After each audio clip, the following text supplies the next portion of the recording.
Khamenei గాని వల్ల ఈ రోజు మన భారతదేశంలో ఉన్న ముస్లిమ్స్ యొక్క అసలు రూపం బయటపడడం జరిగింది. ఒకటే మాట అడగడం జరిగింది, ఒకవేళ ఇరాన్ దేశం మన భారతదేశం పైనకి యుద్ధానికి వచ్చుంటే మీరు ఎవరికి సపోర్ట్ చేస్తుండే అని అడగడం జరిగింది. 10% ఆఫ్ ముస్లిమ్స్ మన భారతదేశం అని చెప్పడం జరిగింది. 90% ఆఫ్ పీపుల్ ఇరాన్ అని చెప్పడం జరిగింది. అట్లనే బూత్ కామెంట్ కూడా చేయడం జరిగింది.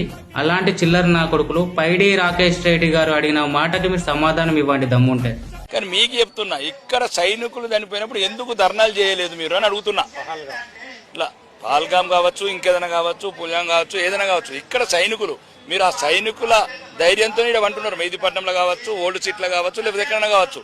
మీరు ఒకటి ఫస్ట్ దేశాన్ని ప్రేమించడం నేర్చుకోండి. ఇరాన్ లా 43 సంవత్సరాలు ఉన్నాడు 8 సంవత్సరాలు ఉన్న అమ్మాయిని పెళ్లి చేసుకోవడం అయింది, ముద్దులు పెట్టడం అయింది. ఈ పిచ్చకుంట్ల రూల్స్ నా మీరు ఎంకరేజ్ చేసేది.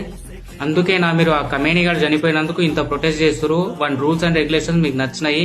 మన భారతదేశంలో కూడా లవ్ జిహాద్ అనే పేరుతో హిందూ అమ్మాయిలని ఏ విధంగా టార్చర్ చేస్తూ చంపేస్తారు అనేది కూడా ప్రతి ఒక్కరు దీన్ని బట్టి కూడా అర్థం చేసుకోవచ్చు. వీళ్ళు ఎంత క్రిమినల్ మైండ్ సెట్ తో మన భారతదేశంలో బ్రతుకుతున్నారు అనేది. వీళ్ళకి ఫండ్స్ అనేది కూడా ఎక్కడి నుంచి వస్తున్నాయి అనేది కూడా దీన్ని బట్టి అర్థం చేసుకోవచ్చు.